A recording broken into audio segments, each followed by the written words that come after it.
Did the War of the Worlds radio broadcast cause mass chaos throughout the United States? The internet says, well, let's find out. Hey, welcome. It's The Internet Says It's True, where every week we learn something that sounds made up but it's really true. Part of the WCBE podcast experience. My name is Michael Kent. Welcome. This is episode 155, and yesterday was National Radio Day. So we'll be replaying an episode that I had a lot of fun writing and producing. It was all about the War of the Worlds, which was a radio broadcast in 1938. This week, I'm appearing in San Antonio and then Philadelphia. It's the beginning of the college tour, so it's starting to be a really busy time for me. I'm hoping to get a few new episodes out to you, but in the meantime, I've found that a lot of people who have, recently discovered this show, they haven't necessarily gone back and listened to past episodes, so this is a good opportunity to revisit some of the stories that we've already done. And before we start that, I want to announce something that I'll be doing for the next few weeks. It's going to be a patron drive. I'm planning on adding in some extra bonus episodes over the coming weeks as a special drive to, A, thank the Tiziters who have become patrons and supporters, and B, drive some new patrons to the Patreon. So if you haven't already, you can take a minute to join at patreon.com/Michael Kent. And when you do that, I'm going to mail you some stickers. I'm going to get you access to Joke Story Trick. That's my 65-episode web series. So if you want in on that, or if you just want to, just support me, just support the show, please consider giving anywhere from $1 a month to $10. It's patreon.com/Michael Kent. Again, that's patreon.com/Michael Kent. Also, I wanted to send a special shout out to Zach D, who sent in a note. He said he operates trucks for a living in Australia, and he listens to the show on his drives. He also sent in a couple topics for the future. So thank you so much for that, Zach, and thanks for listening. I'll send a couple stickers in the mail down there to you in Australia. So this episode was first released on July 25th, 2022, just about a year ago. Hope you enjoy this look back. Hey, Michael, it's CJ down here in Texas. I was wondering if maybe you could look into the Orson Welles War of the Worlds. I've always heard that it caused like a nationwide panic. But lately I've been hearing some stuff that maybe that's not necessarily true. Maybe you could look into it. Thanks, man. Thanks, CJ. I've always assumed that this story was true, and I love this story because it's sort of a breaking down of the fourth wall of radio. It's an early version of what movies like The Paranormal Activity and Blair Witch Project did for film, blurring the line between drama and reality.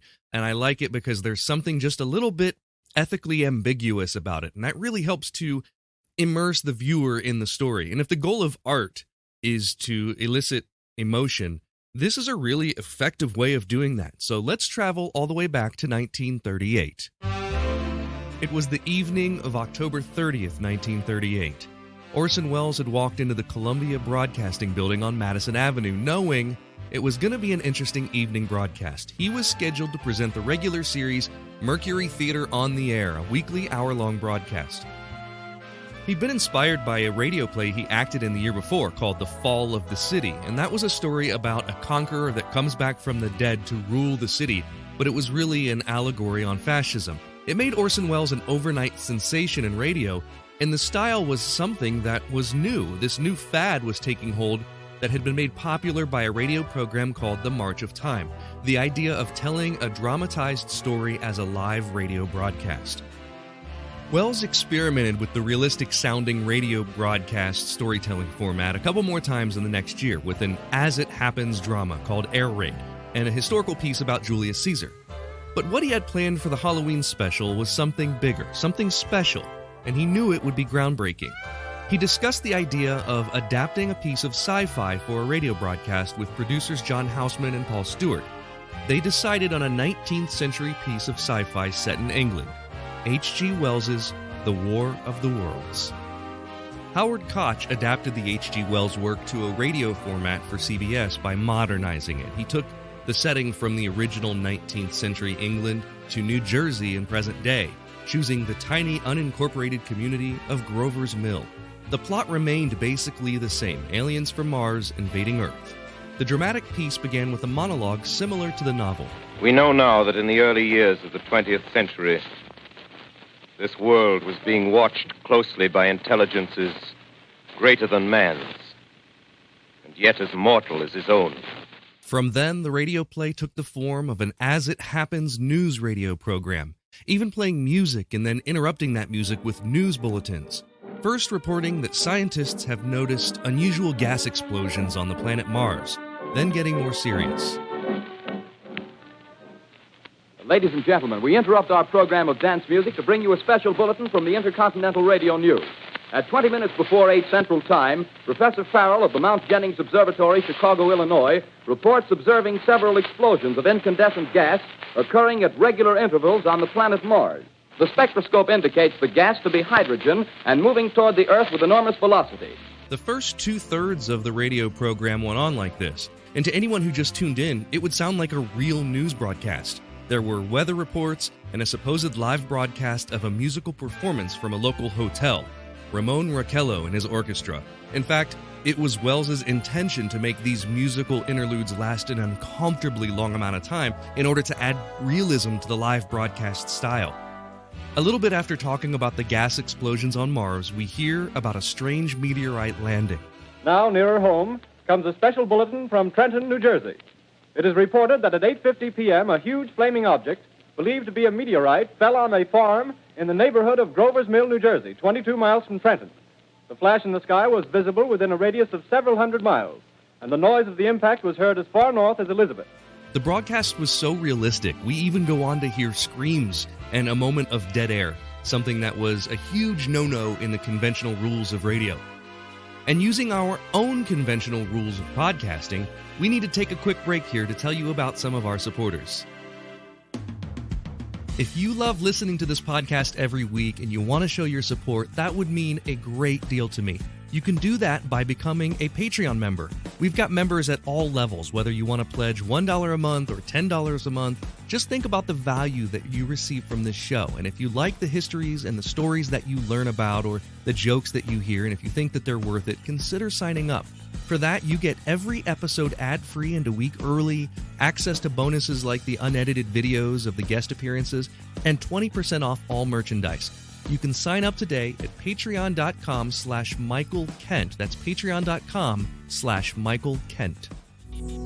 Hi, I'm Dan Skinner, host of Prognosis Ohio, a health and healthcare podcast that's a proud part of the WCBE podcast experience.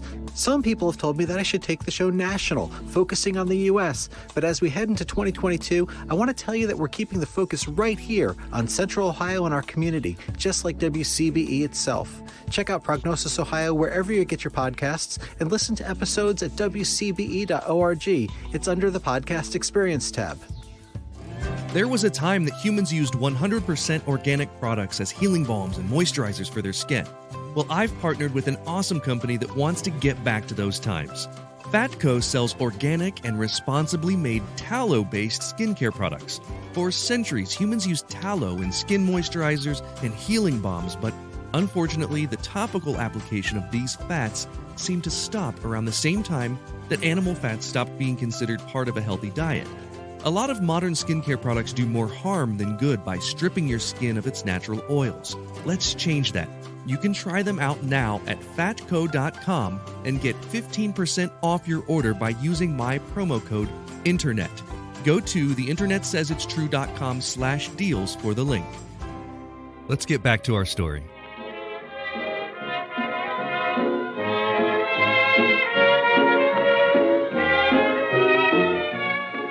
We take you now to Grover's Mill, New Jersey. Ladies and gentlemen, this is Carl Phillips again, out at the Wilmot Farm, Grover's Mill, New Jersey. Professor Pearson and myself made the 11 miles from Princeton in 10 minutes. Well, I hardly know where to begin. To paint for you a word picture of the strange scene before my eyes, like something out of a modern Arabian Nights. Well, I just got here. I haven't had a chance to look around yet. I guess that's it. Yes, I guess that's the thing directly in front of me. Half buried in a vast pit. Must have struck with terrific force. The ground is covered with splinters of a tree. It must have struck on its way down. But I can see the object itself doesn't look very much like a meteor. At least not the meteors I've seen. It looks more like a huge cylinder. Eventually, in the radio play, the Martians are attacking, and the broadcast focuses on the military units that are trying and failing, and we hear those broadcasts from the different military radios. Then, it turns to a supposed reporter on the roof of a building in Manhattan, watching giant alien machines attack the city. The drama intensifies, and then we hear the reporter become desperate. Wait for the others. They rise like a line of new towers on the city's west side. Now they're lifting their metal hands. This is the end now. Smoke comes out, black smoke drifting over the city. People in the streets see it now. They're running toward the East River, thousands of them, dropping in like rats. Now the smoke's spreading faster. It's reached Times Square. People are trying to run away from it, but it's no use. They're falling like flies. Now the smoke's crossing 6th Avenue, 5th Avenue, 100 yards away. It's 50 feet. There are a few moments of silence, and then we get the very first indication since the program began that this isn't real. You are listening to a CBS presentation of Orson Welles and the Mercury Theater on the Air in an original dramatization of The War of the Worlds by H.G. Wells. The performance will continue after a brief intermission. This is the Columbia Broadcasting System. There were only 4 instances throughout the entire broadcast to let listeners know it wasn't real. The opening, before and after the middle commercial break, and at the very end. The commercial break itself was delayed a few minutes later than usual to increase the realism of the piece. Later that night, 3 different times, disclaimers were read on the air to reiterate the piece was merely fiction.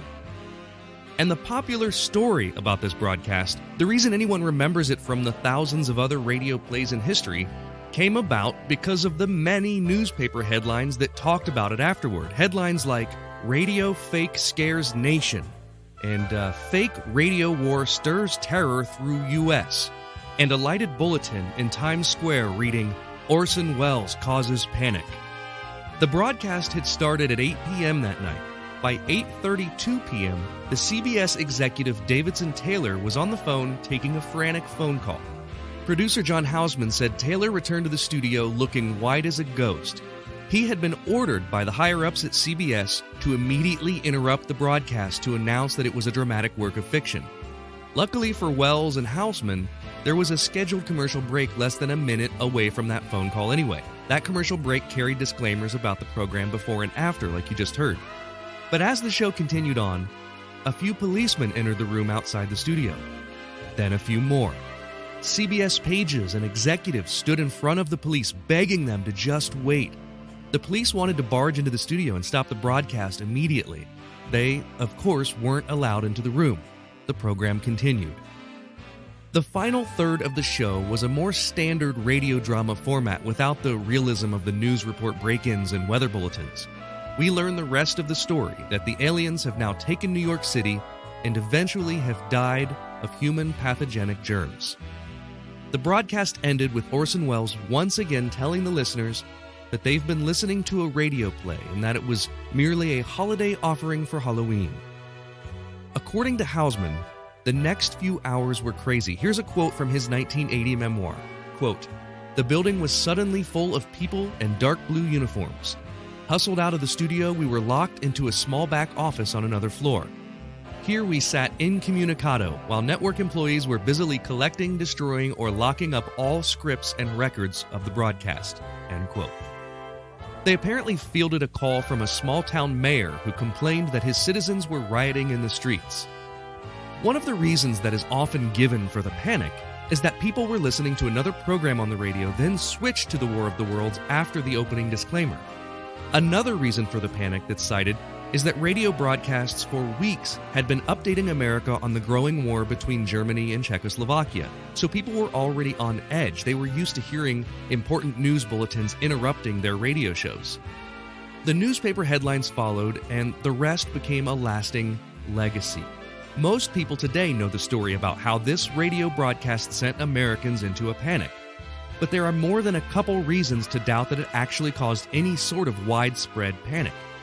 Robert Bartholomew, a sociologist who is an expert on mass panic outbreaks, has said there's a growing consensus among sociologists that the extent of the panic was greatly exaggerated. First, there simply weren't enough people listening. One of the pieces of evidence of panic is this treasure trove of 2,000 letters mailed to CBS and Orson Welles complaining about the broadcast. But when they were scrutinized, only about 27% of those letters came from people who were actually listening. It was originally reported that 12 million, or 1 out of 12 homes, were listening to the War of the Worlds. But a survey was actually conducted that night during the broadcast. They had a sample size of only 5,000, but out of that 5,000, only 2% said they were listening to it. After all, it was up against the most popular show of the time, Edgar Bergen's Chase and Sanborn Hour variety show. Mercury Theater on the Air had horrible ratings. Another survey, which was conducted later at Princeton, estimated the real number listening was closer to 6 million. When those people were asked if they were, quote, frightened or disturbed by the show, 1.2 million said they were.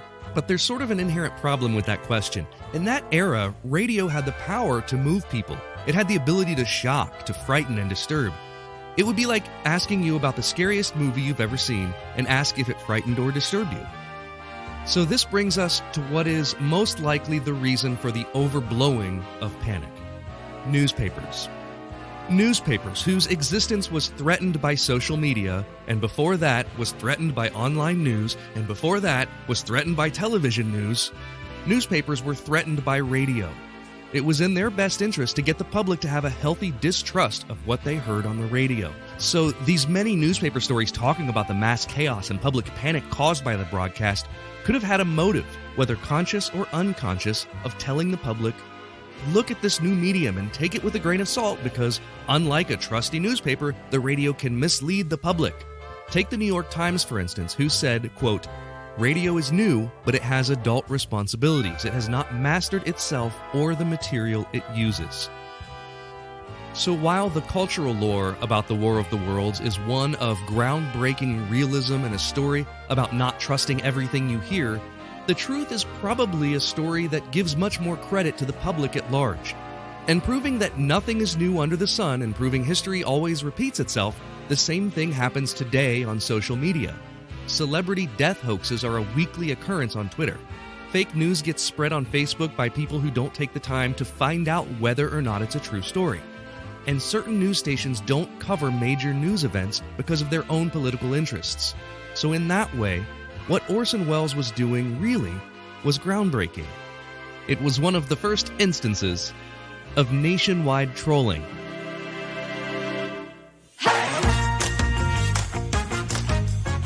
We've now come to the part of the podcast where I call a friend, and today we're calling Jethro and Matt from the Drunkard's Walk podcast.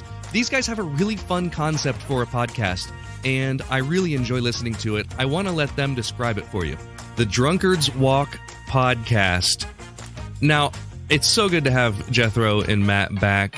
How would you describe your podcast? Because I feel like I was going to get it wrong. So walk us through, if pardon the pun, walk us through like what a Drunkard's Walk is, because that's a saying that I didn't know, and B, what the Drunkard's Walk podcast is doing. Well, Jethro, I'm going to let you explain what a Drunkard's Walk is as a term, because that's what I always get wrong. Okay, so a Drunkard's Walk is also called a random walk, and it's the idea that if two people leave from a common point of origin and then randomly turn at intersections, they'll eventually run into each other, which is the same as a single person randomly turning will eventually end up at their point of origin. So it's a mathematical idea that we have completely ripped off and not really applied any mathematical context to. But we've taken that idea and we've thrown it into Wikipedia. And Matt, I'm going to let you take it from there. Oh gosh, thank you, Jethro. This is very unlike us, yielding the floor to each other. But we essentially we start at a particular topic. We started the very beginning of the podcast at Random Walk or Drunkard's Walk, and we get a topic from a listener, and we journey off through Wikipedia, only using the links on the pages to get from that starting topic to whatever that ending topic may be, and they're all random. We say they're random because we don't know what they're going to be, and they're being generated by our users who don't know where we're starting. So they just give us something that is either on their mind or something they find interesting. We've definitely gotten things that I had never heard of before, which is definitely my favorite types of walks. Yeah, I have really enjoyed it because this podcast is also sort of a random trivia podcast. And, so, while my topics are always sort of, since it needs to carry an episode, they sort of have to have a beginning, middle, and end. They have to be. Yours are sometimes it's just like a phrase or some sort of scientific thing that I've never heard of. And all of a sudden, now we're looking into it. We're learning how it goes from one thing to another. And then it comes back around to the original thing somehow. Yeah, that's exactly it. In fact, somebody compared it to the show from I think it was the early 80s or 70s, Connections. If you've ever seen that Not show. familiar. I'm trying to remember the host's name. I think it's James Burke. Okay. I believe is his name. But it was a show. It was I want to say BBC show that was shown on PBS here. And they essentially just went through it would just start on something and then it would be and this is how it's connected all the way through all of these other things to, they'd start on the telephone and they would end up on rice pudding or something like that. It was this incredible connection which we hadn't thought about, but I was oh, that's a pretty good comparison if you've ever heard of it, which of course most people haven't. So I'm sure also it gets, the idea when you talk about the Drunkard's Walk thing, the 7 degrees of Kevin Bacon gets brought up occasionally. There's someone on TikTok who does a really interesting version of this where I don't remember exactly how it works, but they will just give the person a Facebook picture or a Facebook profile or something of a person, and then there's a completely different random person. And this guy connects these two strangers that have never met and don't know each other and don't even know that they're being involved in this experiment. And he finds a way to connect these people. He's like, well, this person went to this high school and this other person went to this high school and their teacher was this person who used to work at this high school. And here's that football team. And this football team has a mother who, was on the whatever. And it's absolutely crazy. I love stuff like that. It's just like the most rabbit hole you've ever heard of. And it's nothing but web sleuthing, and I dig it. It's a lot of fun. Yeah. I mean, and it also goes to show just how interconnected the world is. I mean, that's all based on a Stanley Milgram experiment where he just dropped letters. He sent letters to random people and said, hey, can you find this particular doctor in New York? I think it was. And just said, we assume you don't know this person, but send it to somebody who you think could get it one step closer. And they found that it took about 6 degrees to get there. Wow. Which is how, and later got applied to Kevin Bacon. Although if you analyze the IMDb, Kevin Bacon isn't even the actor with the greatest degree of connectivity to everybody else. You know who is? Who? Rod Steiger. So Rod Steiger has the lowest number of degrees of distance to everybody else in IMDb. Yeah, it pretty much it almost, you would think there are some character actors with lower degrees than, some major names, because the benefit that Rod Steiger has is that he had such a long career, and performed with so many A-list people that he showed up in a ton of stuff. Yeah. Wow. Interesting. That's really interesting. So I brought you on the show to talk about something about which you do not know yet. And I was looking at these questions before we started, and dang it, I think I made them too easy this week. Now, I'm going to say that, and I don't want you, if you do get some of these wrong, I don't want you to feel bad, but I was trying to make them difficult, so I just looked at them, and I'm like, I think you're going to get some of these. So for this first question, we're going to play for a joke. If you get it right, I have to tell a joke. If you get it wrong, you'll tell me one. And Matt's already told me he's got some ready to go. So I do. Here's your question. Number 1. This 1938 radio play caused panic because people thought it was real, though the scope of the panic is disputed. Was it A, Journey to the Center of the Earth, B, The Screaming Woman, or C, The War of the Worlds? Yeah, I know the answer to this one, Jethro. Do you know the answer to this one? Oh, I read that incredibly magnificent Orson Welles biography by Simon Cowell, so I know this one. Yeah, this is definitely War of the Worlds. Yeah, I agree wholeheartedly. Although I do want to hear Matt's joke and your joke, Michael. So. We can both tell our jokes. Okay. The answer, of course, is The War of the Worlds. And the reason that this became so interesting to me this week as I started looking into it, is this last part about the scope of the panic being disputed.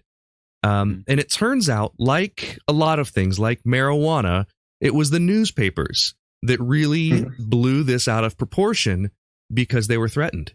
And they wanted people to start questioning the legitimacy of what they heard on the radio. So while there was some panic, it wasn't the whole like cities of people running into the streets screaming like we're sort of led to believe when you hear the lore about the War of the Worlds broadcast.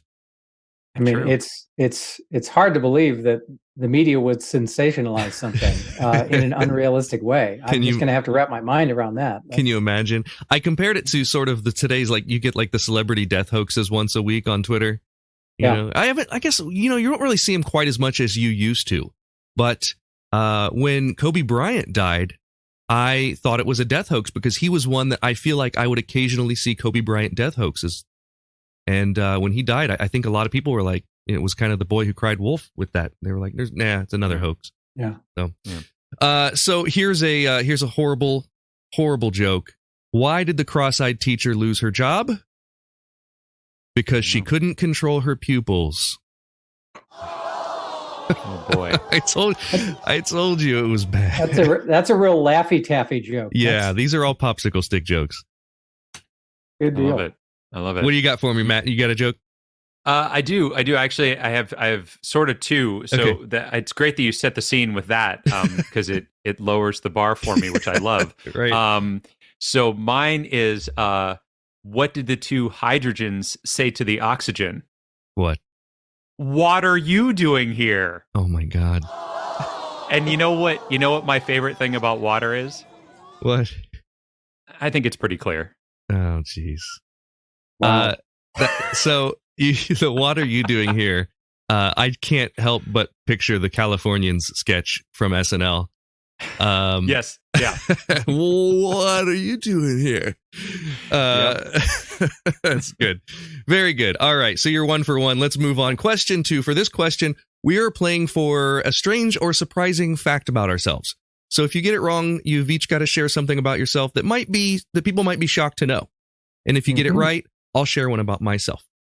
The man who adapted The War of the Worlds from H.G. Wells' original book to a radio play for CBS was Howard Koch. What ended Howard Koch's career writing screenplays and radio dramas? Was it A, he joined the army and was declared missing in action in Europe? B, he was blacklisted for being a supposed communist? Or C, he was fired for inciting panic with the War of the Worlds? Well, this one I do not know for sure the answer to. I don't know, but I suspect it's communism.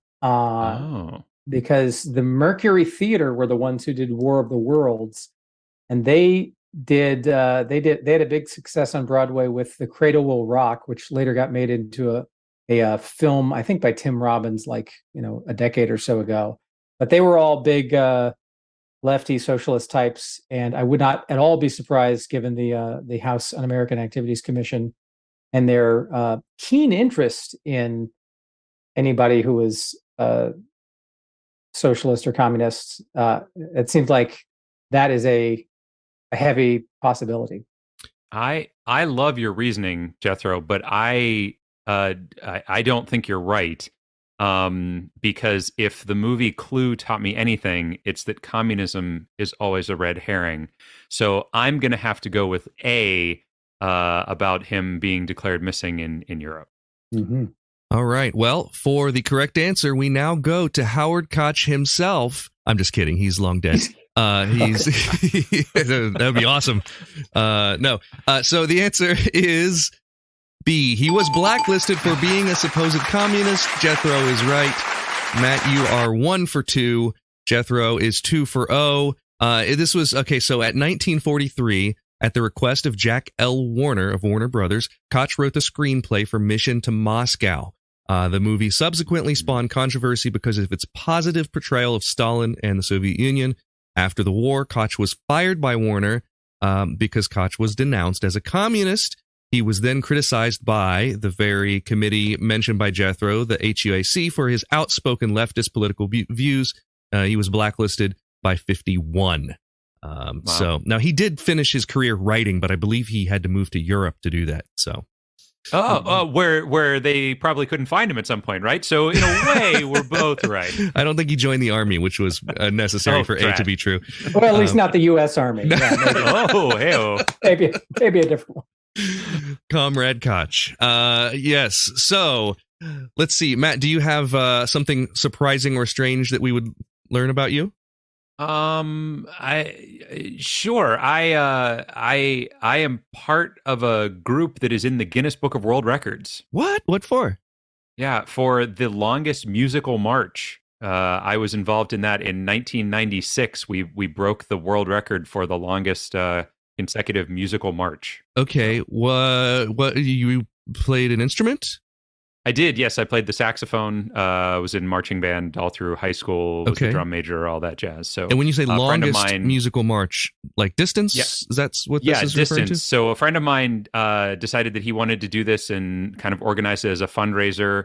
And we marched 50.2 miles. Oh my gosh! By marching around a shopping mall, like the outside of a shopping mall, 20 something times, because it was like a 2 mile. That is horrible route. Yeah, that's horrible.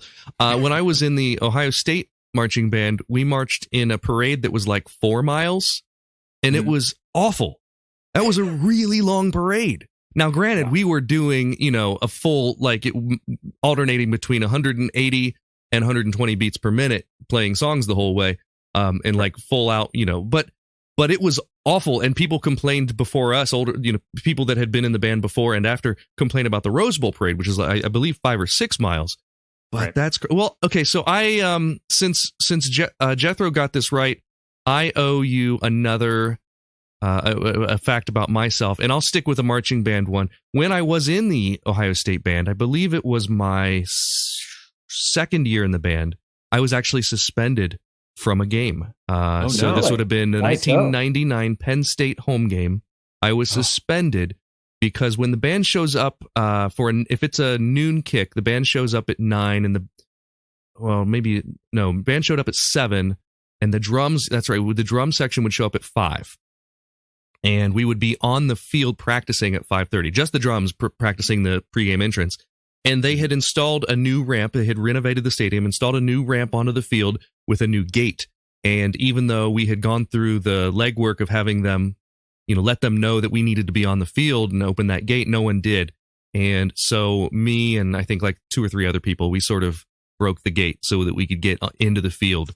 And it caused a huge thing. It was a big deal, and looking back, it's like so silly, but they, the athletic department people were trying to say I was going to be slammed with breaking and entering and all this stuff, but I needed the section to practice. So this is actually my 4th year, because I was a squad leader of the section at that point. So yeah, that was my suspension. The one thing that strains credulity about your story, Michael, is the idea that percussionists would be early for anything. This is true. I've known too many drummers to know that they're going to show up 2 hours earlier than the rest of the band. That was 20 years ago, and to this day, I am early for everything because of that band. The saying, and it's a saying with a lot of groups, but to be early is to be on time is to be late is to be forgotten. And that, if you were, and we literally, like, I remember being on trips when the band bus would leave and there were people chasing it because they were a few minutes late. That was a real rule. And to this day, like I said, I am still early for everything because of it. Which drives me crazy. There's an old quote, I forget who said it, but I know people who've made careers out of just being on time. Yeah, like it's astounding to me that there are grown people who have so many aspects of their lives together who can't figure out that, showing up on time is a courtesy to the people you're meeting. And I would love to be on time, but my curse is that I have to be early for everything, and sometimes unreasonably so. So I always book the first flight into whatever city I'm getting into, and then have extra time, because I'm like, I'm going to miss it. I have a little bit of anxiety about that. And if I'm driving, I get to the city too soon, and which is sometimes cool because I get to go out and see local things, which is nice. But yeah, I would love to be just on time once.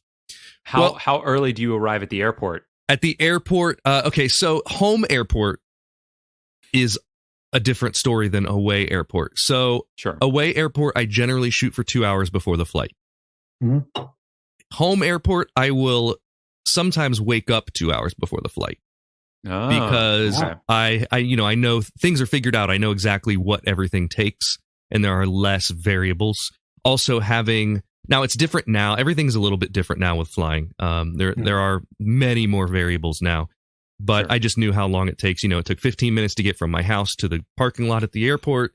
10 minutes to get through from there through security. It's all timed out really well. So, all in all, I might be sitting there with 45 minutes until I board, which is a great amount of time to, it's not too much. It gives me time to get a coffee. But yeah, when I'm in a weird city, I don't know, like sometimes you get there and they don't have like A-list for Southwest, and then you gotta wait in a long line that you weren't anticipating, and it's that one where there's like a sports team in front of you. And it just takes forever. Or a marching band. Or a marching band in front of you. And they're like, we're making a Guinness World Record for the longest airplane wait. And then you gotta right. And we were all here early because otherwise we would have been in trouble. So. Yeah, that's true. Well, question 3. For this question, we're playing for an IOU, for a coveted The Internet Says It's True sticker. These are very hard to come by, extremely valuable, and completely run out at this point. Here's your question. In another instance of people mistaking a work of dramatic fiction for reality, a movie director, Ruggero Deodato, I think is how you pronounce that, Ruggero Deodato, was once arrested for murder because authorities believed people in the film were actually being killed. Which one of these was the film? A, The Blair Witch Project, 1999. B, Cannibal Holocaust, 1980. Or C, Long Pigs, 2007. Ooh. Wow. Well, I'll throw Blair Witch right out. Because I feel like that was a big sensation, and people knew enough about that movie that they. And also, I don't remember anyone. I mean, I saw it once in the theater because I got swept up in this was like the first made, or not the first, but it was a big phenomenon in the 90s about like they made it themselves on a shoestring budget, and it's the darling of Sundance. And the idea behind that was it was found footage, right? So if there was a director, in that story, then it doesn't make a whole lot of sense. So I agree with you. I would eliminate that as well. All right. So now we have Cannibal Holocaust. Was that? Cannibal Holocaust or Long Pigs. So Long Pig. I do know that Long Pig. Hang on just a second. I'm losing the audio here for a second. Okay. Go ahead on that one again. So I do know this. Long Pig is what cannibals in, I believe, Papua New Guinea refer to human meat as. Oh. So both films have a cannibal flavor to them, if you'll pardon the mild wordplay. I will not pardon it. Well, you're going to get more of it. Good. I've got a meaty. In fact, Matt, you're looking rather delicious this evening. What are you talking about? So they're both cannibal movies then. Yeah. If my guess about Long Pig is correct, but Cannibal Holocaust has a much more provocative title. It does. In 1980, I feel like it feels like there's a greater chance of that type of thing happening in 1980 because people were versus dumber 2007. in the past. Is that right? Yeah. Is that? What's that? Well, 1980 was like around the time of Satanic Panic in the States, where people were freaking out about everything. So I think maybe there's a good chance. And also, when you have the internet, it's so much easier to look up information about a movie. And Long Pig was what, 2007? Yeah. 2007, yeah. Okay, yeah. So that's during internet time. So yeah, I like Cannibal Holocaust 1980. Final answer. All right, Jethro, how about you, Matt? I'm going to go with Long Pig. Okay, you're going with the Long Pigs, 2007? Just to be different. The answer is Cannibal Holocaust 1980. And Jethro, 3 for 3. Matt, 1 for 3. So the charges were dropped once the guy proved that the actors had not been brutally murdered. However, this is interesting. He could not provide that same evidence for the animals that appeared in Cannibal Holocaust. He initially denied that any animals had been harmed. It turned out that many actually were, and as a result, the film was widely banned due to the cruelty to animals. So it became really hard to find that movie. It became sort of an underground cult classic. But yeah, when it came out, people thought that he was actually having people murdered on camera. Wow. I remember that was so, like, I don't know if you guys ever saw Faces of Death. Yeah. There's like a whole series of things where allegedly like actual murders were there in the movie. Yeah, and I have no idea of the veracity of that or not. Well, from what I understand, it was mixed because a lot of that footage was faked. You know, there was a very famous electrocution scene in a prison that was faked. There was a very famous magician sawing someone in half on accident, you know, with blood and everything, and that was fake. But I think they actually they sprinkled in like news footage of real things happening. You know, like I tend to think that there was maybe one of the Iranian hostage crisis was in a scene on, I don't know. Those were the popular videos to rent from Blockbuster when I was a kid. Like when you get a bunch of guys together, you get, I got Faces of Death. You know, they had one in. And you watch. We got my dad to rent it for us. Me and my two brothers. Yes. And from that moment on, I questioned my dad's judgment because I'm like, why the hell would you rent Faces of Death for your teenage children? Because he asked for it. That's why. That's all you need. So, Jethro, you get a sticker. Matt, I'm sorry. No, that's okay. This is just for those that don't listen to Drunkard's Walk. This is exactly how it goes every time. Jethro has an idea, and he's like, "I think this is the right way to go," and I say, "No, it's definitely not," and then it absolutely is 100% of the time. So I'm glad that we're just playing into the same brand here. Yeah. Well, don't think that I'm not going to snip a bit of Michael's dialogue from earlier when he said Jethro is right and just play that on a loop in the background. And over. You can use it, as like an audio drop throughout different episodes. I'm going to be like a drive time DJ with my whammo button. Jethro is right. Great. That'll be great. For this now the pressure's on. I got to get the fourth question right. And I have a feeling you both will get this next one right because, I just have a feeling you guys know this. For this question, we're going to play for a plug on your podcast. So if you get it wrong, you've got to plug this show on your own show. If you get it right, I'm happy to plug your show on next week's episode of this show. So here it is. Orson Welles starred in Citizen Kane, which obviously many film aficionados call the greatest of all time, very close to that time that he performed the War of the Worlds radio broadcast. The two were very close chronologically. Was Citizen Kane before or after the War of the Worlds? Oh, no. So I feel like Citizen Kane is 39? Does that sound right, Jethro? Do you have any memory? Oh, I'm not helping you on this one, Matt. You're on your own. Oh, do you know? I know. You see, Jethro's confident in this one. I mean, to be fair, though, I'm confident even when I'm wrong. So that's not really a signifier. That's fair. But you know which one came first already? Like, you don't even have to try to figure it out? You already know this? Correct. Oh, that's a shame. But right. I want to watch you struggle, so go ahead. So you're going to make me answer first. Oh, absolutely. Okay. So I guess I seem to think that War of the Worlds came first. I don't know why, because in my mind that's 38 and Citizen Kane is 39, but I could have that all mixed up. So, but I'm going to say I'm not sure which way you asked the question, but I'm going to say War of the Worlds came first. Citizen Kane came second. That's my. All right, and Jethro? War of the Worlds definitely came first. Citizen Kane was 1941, I believe. Oh. The answer is both of you are correct. 1941 was Citizen Kane. War of the Worlds was 1938. Citizen Kane really, even though Orson Welles had really become very popular on radio just before War of the Worlds, like the year before. War of the Worlds made him like national celebrity. Citizen Kane even more so.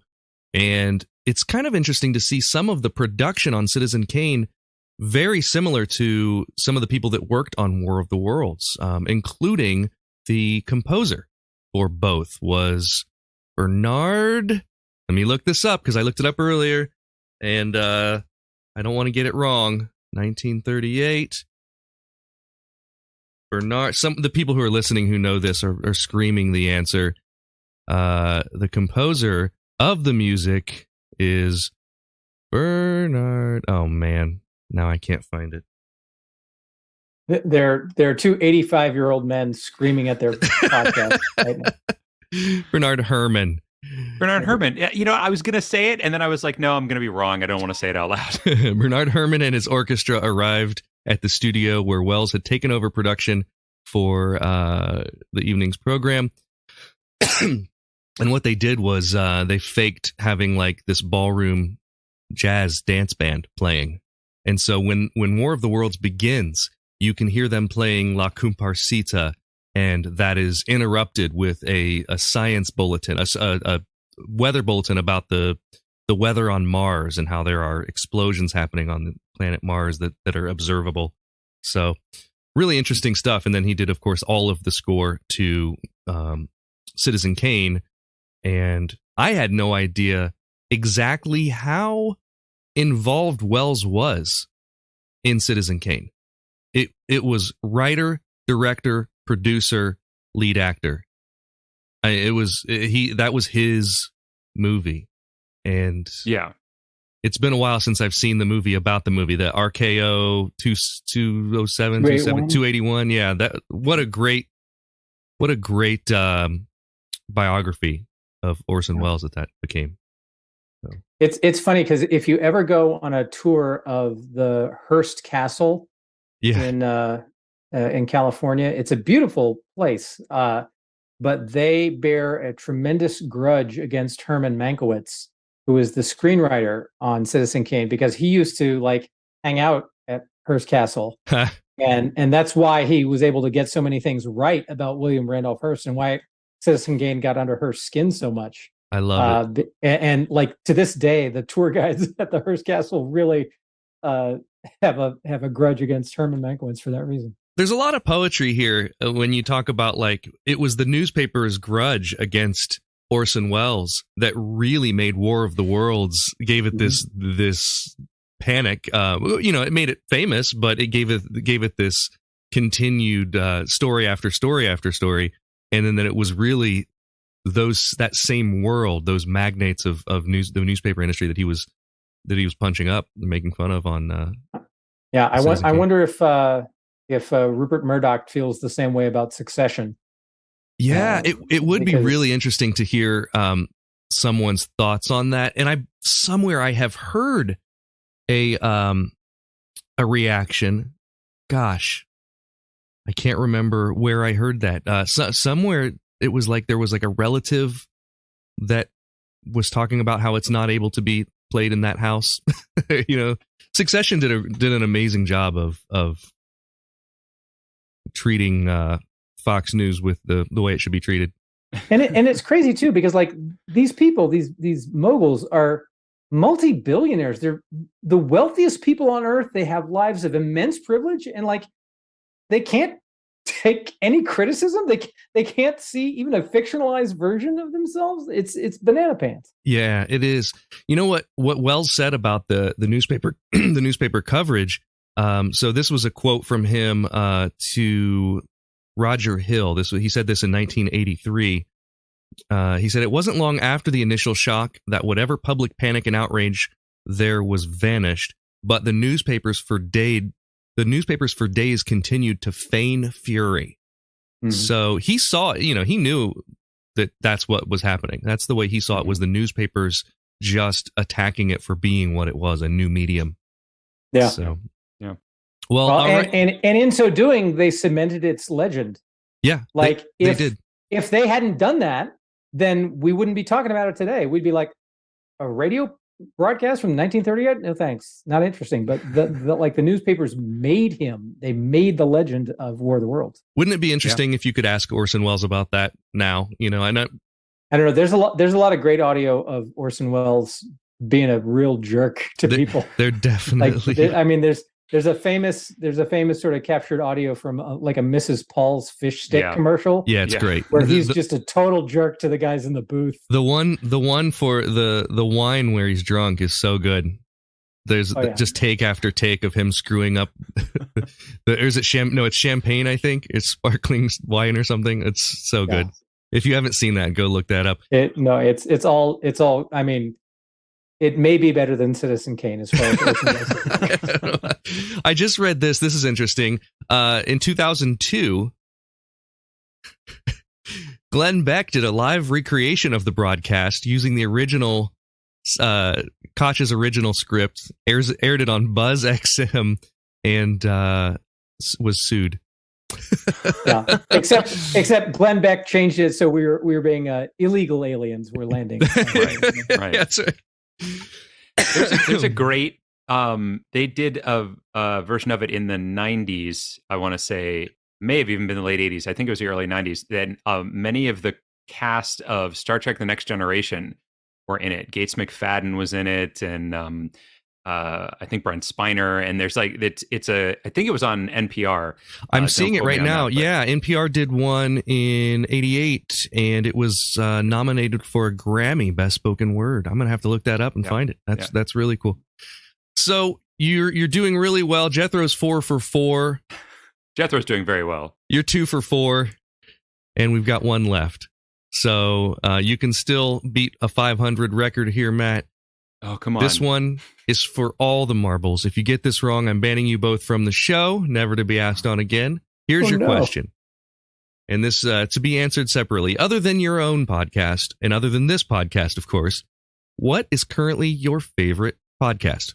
Jethro, you want to answer that first? I'd be delighted to. So I'm a big cognitive science fan. I have a degree in psychology, and I just love learning about the mind and how it works. And there is a podcast called the Psychology Podcast by a guy, I believe named Scott Barry Kaufman, who just interviews different psychologists and sort of talks to them about their thing. And he's got a really wide breadth of people that he talks to. So some like real hardcore data people, and then some people who are more into what I would call the fringes of science. Sure. Like he talked to somebody recently about past lives, which is not really my bag, but it's at least interesting. But it's always a provocative conversation about, the human brain and how it works and how human brains work with other human brains. And I really enjoyed it. I learn something every time I listen, and it's always a provocative conversation. How about you, Matt? So I'm going to give you 2 answers because I have 2 favorites right now, depending on kind of my mood. If I'm in the mood to listen to, like if I'm just kind of working or need something on in the background, looking for some entertainment, Smartless is one of my faves right now with Jason Bateman and Sean Hayes and Will Arnett. That's really good. Where they bring on one of them brings on a guest, and then they just interview them, and they have all these amazing celebrities and scientists and composers and race car drivers, and anyway, it's very fun to listen to. And then the other one that I like to listen to a lot is Science Versus, which is where they take a topic that is usually in the news of some kind, and then they actually look into the science behind it. And it's very well done and incredibly educational. So I love that one. Cool. And also, Matt has a crush on the host, Wendy Zuckerman. Oh my gosh, absolutely! She's the greatest voice in the world. Since you guys are both recommending science type podcasts, I recommend you listen to a friend of mine has if you're into social psychology, it's called the Opinion Science Podcast by Andy Luttrell, Dr. Andy Luttrell. Nice. And it's all about why people believe what they believe. He's got a guest every week every episode talking about why people believe different things. It's really interesting, and he's an entertaining guy nonetheless. So I also love one called 20,000 Hertz, which is also science topics, but all based on audio. Oh, so there's some really interesting ones. Sometimes it's about music. Sometimes it's just about different tones and things like that. So I like that one a lot. They've done some that are about sounds that you hear in the movies. Like what's the one scream that the Wilhelm scream. The Wilhelm scream that's in like every movie where someone screams. Stuff like that. They'll do an entire episode on things like that. So, well, you both answered that right, which means, Jethro, you went 5 for 5 and get this audio clip. You did it! Congratulations! Yay, you did it. And Matt, you went 3 for 5, which is not worthy of the audio clip, but still a winner. It's better than 500. Better than 500. That's right. And I feel like a couple of those you tanked just because you wanted to make it interesting. I mean, maybe there's some gamesmanship. Maybe it's just the showmanship. I don't know. It's some kind of ship. You are the John C. Reilly to my Will Ferrell in Talladega Nights. Thank you. I appreciate it. Okay. Better than Step Brothers, where you're both idiots. That's true.